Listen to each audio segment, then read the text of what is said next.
Alright fighters, I hope you're all well. I want to make a video for you guys now to explain to you what you have to do on fight week to make weight. Now, this video that I'm making is specifically aimed at all of you boxers, MMA fighters and Muay Thai athletes and bare knuckle fighters who have got a 24-hour weigh-in. And it's really important to understand how to make weight, how much weight you should be cutting and what methods you need to use to make that weight safely. Now, first of all, I want to just let you know that it's so important to not cut too much weight on the week of the fight. Now, with all the fighters that I'm working with, we like to cut no more than 5.5 kilograms on the week of the fight.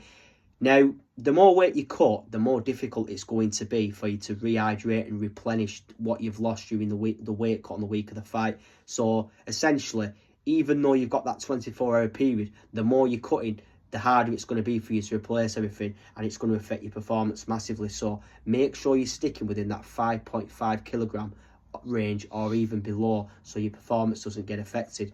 But anyway, some of the methods that I like to use with my fighters are a low residue diet, a water load, and active and passive sweating methods. Now I'm going to go through here in more detail in regards to what these methods actually are.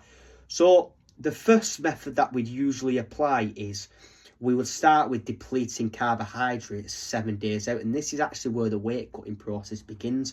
Now, let's say for example you've got a weigh-in on a Friday. The Friday before, so the week before the weigh-in is going to actually happen, we then start to deplete your carbohydrates. So we lower your carbohydrates to around 150 to around 100 grams of carbs per day. That's how I like to do it with my fighters, and then gradually lower them as we get on to pull even more weight off.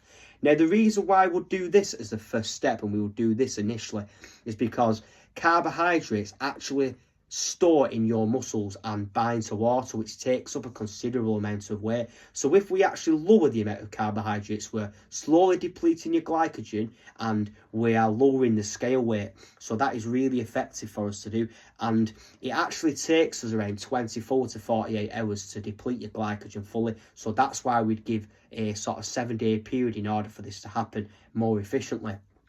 So we'd do that. Then what we would do is we would get to the sort of the weekend and we'd still have a low carb diet, we'd still have a high fiber diet, and we still keep your dietary methods the same. The only thing that we would do next is when we get to the Monday on the week of the fight, we would start water loading.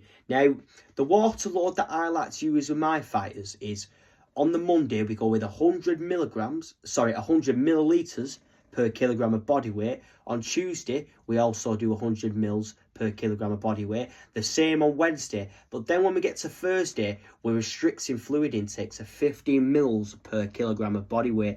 Now, what's actually going on here is when you're water loading, you are messing about with some hormones in your body and you're actually trying to trick them. So we've got aldosterone and we've got ADH, known as antidiuretic hormone. So these hormones are very important for regulating fluid and electrolyte balance in your body. So what we do is at the start of the week when we're water loading, we're actually getting your body to flush out extra waste. So we load your body up on fluid, like we've just mentioned, and then we drop it down, because what actually happens is your weight will actually stall the weight loss on the week of the fight when you do this water load. So at first you're going to lose the weight gradually, and then all of a sudden when you drop the fluid intake, it's going to come down rapidly due to the fact you're going to be peeing excessively and sweating due to that increased amount of water intake.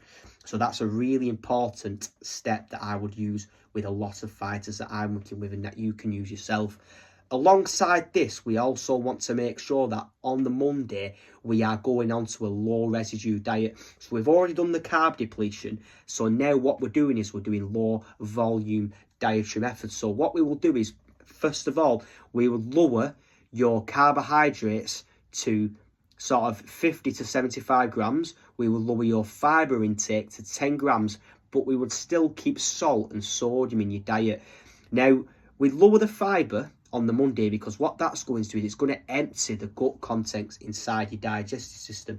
Now, fibre is what we call an indigestible carbohydrate. So when you actually digest fibre, you've got soluble and insoluble fibre. But what actually happens is your body doesn't actually digest the fibre, and some of that will still remain in your digestive system, and that can contribute to a large amount of your body weight. So we lower that out 5 days before or even 3 days before in order to lower your scale weight even more. Same with the carbohydrates, we're going to further lower them as well to bring your scale weight down. Okay, and then what we'll do is when we get 3 to 4 days out, we'll then start to lower your sodium and salt. So we'll go to around 500 to 1,000 milligrams, depending on how much weight you've got to cut. And what that's going to do is it's going to pull more water off your body. And what actually happens with sodium and salt is wherever salt goes, water follows. So essentially what's going on here is we're lowering the sodium and the salt, and we're removing more body water, which is very important, of course, for making the weight. So they're the dietary methods that you would use alongside making sure you're eating 4 to 5 meals and you're eating low volume and foods which are going to weigh less inside your body and get digested really easily. So I'm talking things like eggs here, I'm talking ribeye steak, I'm talking chicken thighs, avocado, usually foods which are high in fat but low in volume. So you've still got a considerable amount of calories but for less weight, so you're not going to weigh as much.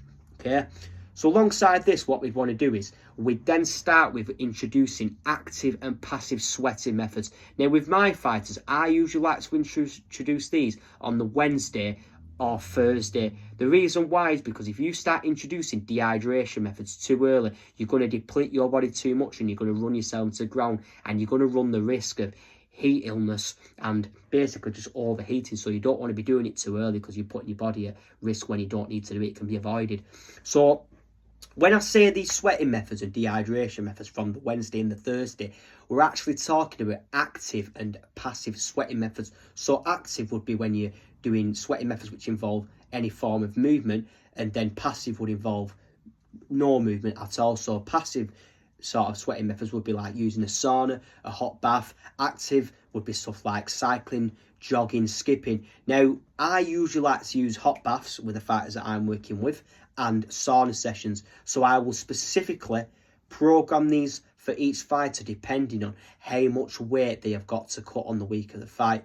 And when we've done these methods correctly and we've incorporated them all specifically to that fighter's strategy and how much weight they've got to make, they are then going to make weight as efficiently and as easily and smoothly as possible. And that is exactly how I do it with my fighters. Now, listen guys, I hope you've enjoyed this information, and if you want some more nutrition and dietary information which you can apply to your own fight camp and weight cut for combat sports, give me a subscribe and you'll see plenty more videos just like this.